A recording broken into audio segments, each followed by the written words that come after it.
आज हम इतिहास के सबसे मशहूर और शायद सबसे बदनाम जहाज़ों में से एक आरएमएस टाइटैनिक की कहानी में गहराई से उतर रहे हैं। हाँ, बिल्कुल। हमारे पास इसके बनने से लेकर इसके दुखद अंत तक के कई सारे विवरण हैं और हम कोशिश करेंगे कि इसकी कहानी के जो सबसे अहम पहलू हैं उन्हें समझें। हम्म। ये सिर्फ एक जहाज़ नहीं था। हम्म। मतलब ये उस दौर की इंजीनियरिंग, शानो शौकत और महत्वाकांक्षा सबका एक प्रतीक था। सही कहा। इसे कहा गया कभी ना डूबने वाला।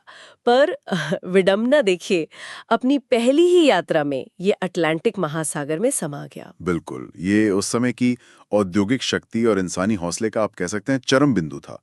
इसका साइज, इसकी तकनीक, सब कुछ अभूतपूर्व था। तो चलिए इन स्रोतों के जरिए इस कहानी की परतें खोलते हैं। हाँ, तो शुरुआत करते हैं इसके बनने से।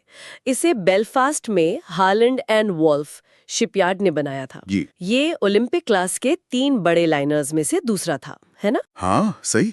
और अपने समय का सबसे बड़ा जहाज, लगभग 883 फीट लंबा। जरा सोचिए। बाप रे, बहुत बड़ा। और इसे बनाने के लिए एक बहुत बड़ी गैंट्री, मतलब क्रेन जैसी संरचना, एरोल गैंट्री का इस्तेमाल हुआ था। अच्छा, ये कोई छोटा मोटा काम नहीं था। करीब 15,000 मजदूर लगे थे इसमें। 15,000? हाँ, और काम काफी खतरनाक भी था। स्रोत बताते हैं कि बनने के दौरान कोई 246 चोटें आईं और 8 लोगों की जान भी चली गई थी। ये तो दुखद है। खैर, इतने बड़े पैमाने पर जब बन रहा था, तो जाहिर है इसमें विलासिता का भी खूब ध्यान रखा होगा, खासकर फर्स्ट क्लास के लिए। अरे, विलासिता तो पूछिए मत। फर्स्ट क्लास के यात्रियों के लिए ये किसी तैरते हुए महल से कम नहीं था। जैसे? वो मशहूर ग्रैंड स्टेयरकेस याद है? हाँ, ओक के लकड़ी का बना हुआ, ऊपर कांच का खूबसूरत गुंबद। हाँ, हाँ, तस्वीरों में देखा है। फिर जिम था, स्विमिंग पूल, टर्किश बाथ, बहुत ही शानदार केबिन थे। और खाने पीने के लिए एक आला कार्ट रेस्टोरेंट और पेरिस के कैफे जैसा कैफे पेरिजियन भी। वाह, मतलब पूरी अय्याशी। अच्छा, और थर्ड क्लास के लिए क्या था, जिसे स्टीयरिज कहते थे? देखिए, थर्ड क्लास भी उस जमाने के हिसाब से वाकई काफी अच्छी थी। अच्छा। कैसे? उन्हें छोटे प्राइवेट कैबिन मिलते थे। ये उस समय बहुत बड़ी बात थी, क्योंकि आमतौर पर थर्ड क्लास में बड़े डॉर्मेट्री जैसे हॉल होते थे। हम्म। सही। उनके लिए अलग डाइनिंग रूम था, मर्दों के लिए स्मोकिंग रूम, औरतों के लिए जनरल रूम। मतलब दूसरी जहाजों की थर्ड क्लास से कहीं बेहतर इंतजाम था। और टेक्नोलॉजी भी तो थी इसमें, वो वायरलेस सिस्टम। हाँ, बिल्कुल। आधुनिक मार्कोनी वायरलेस सिस्टम था। इससे लंबी दूरी तक संपर्क हो सकता था और यात्री अपने संदेश, मतलब तार, भेज सकते थे। तो इसी बनावट, सुविधाओं और इस टेक्नोलॉजी की वजह से इसे न डूबने वाला कहा जाने लगा। वो वाटर टाइट कंपार्टमेंट्स का क्या मामला था? हाँ, असल में वही मुख्य कारण था।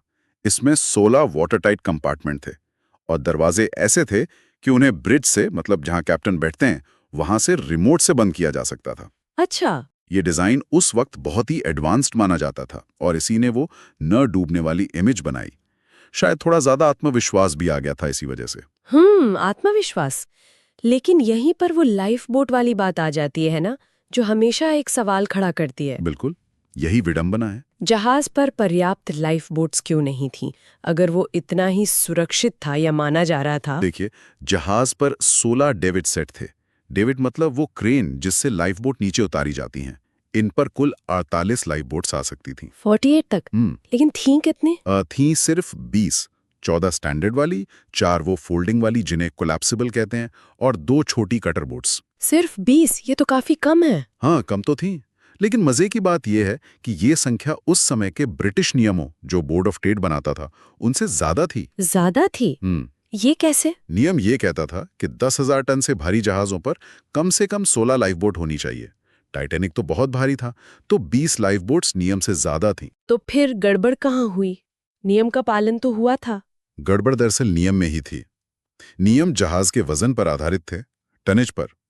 जहाज पर कितने लोग सवार होंगे इस पर नहीं। ओह, ये तो अजीब बात है। हाँ, और सोच ये थी कि लाइफ बोट्स का काम है लोगों को डूबते जहाज से निकालकर पास में मौजूद किसी बचाने वाले जहाज तक ले जाना। ये नहीं कि सब लोग घंटों तक उन्हीं में बैठकर इंतजार करें। समझी। तो नतीजा ये हुआ कि नतीजा ये कि टाइटैनिक की 20 लाइफ बोट्स में जहाज पर सवार करीब 2,224 लोगों में से सिर्फ 1,178 ही आ सकते थे।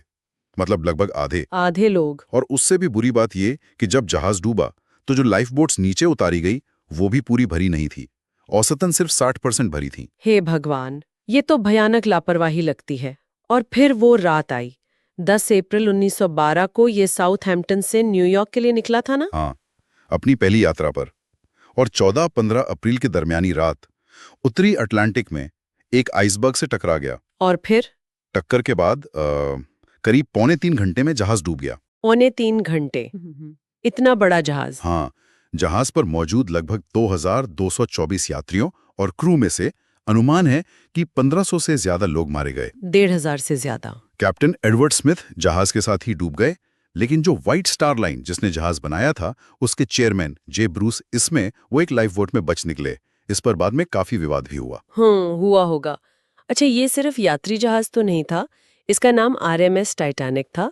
आरएमएस मतलब रॉयल मेल शिप। बिल्कुल, ये डाक भी ले जाता था और माल भी। किस तरह का माल? कुछ खास? सामान्य कार्गो तो था ही, लेकिन कुछ दिलचस्प चीजें भी थी, जैसे शुतुरमुर्ग के पंखों के 12 बक्से थे। शुतुरमुर्ग के पंख? हाँ, उस समय फैशन में थे।